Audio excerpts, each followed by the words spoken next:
Iruta rĩa gĩcunjĩ gĩa 3% kĩa mũcara wa mwandĩkwo rĩrĩa rĩbangĩirwo kũigananio nĩ mwandĩkani itemi-inĩ rĩa kũmba kĩgĩna kĩa waki wa nyũmba cia thogora wa thĩ no rĩthiĩte na mbere na kũhũrĩrwo kambĩini nĩ President William Ruto ũrĩa ugĩte atĩ Akenya aingĩ nĩ mambĩrĩirie kũnyita mbaru mũbango ũyũ, ĩndĩ nganja ciao ciracogerwo nĩ ũndũire wa ũhũthĩri mũru wa mbeca cia mũingĩ. Are we going to stop the whole of that exercise because we are not sure about governance?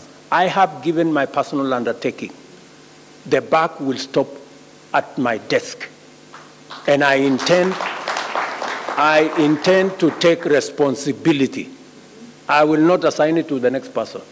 Because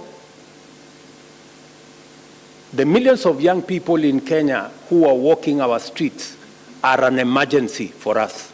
Kĩgomano-inĩ kĩa ndereti ya wonjoria na ene makambuni, kanjũ ya magavana na ahũri a biacara a ikĩro itiganĩte, President augĩte atĩ rĩciria rĩa waki wa nyũmba cia thogora wa thĩ rĩkĩringithanio na mabũrũri marĩa mambĩrĩirie thabarĩ ya kwarahũra wonjoria na Kenya ta Singapore rĩcereirwo na mĩaka 60 na angĩkorwo rĩtigũkinyanĩrio kahinda-inĩ gaka rĩtiagĩrĩire gũkanacokerwo rĩngĩ. We started in 2018. This is now 2023. We are in the time scale of Singapore. We are 60 years late. I don't know whether we need to be 61 years late. Surely.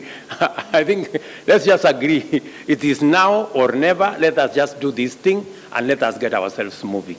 It is a little tightening of the belt here and there.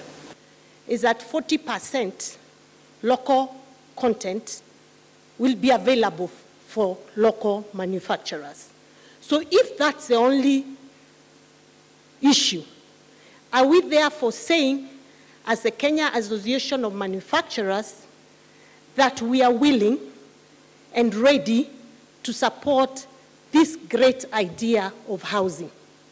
Or are we going to spend another 10 years discussing about the same housing issue that was started in 2013 when Jubilee government took over?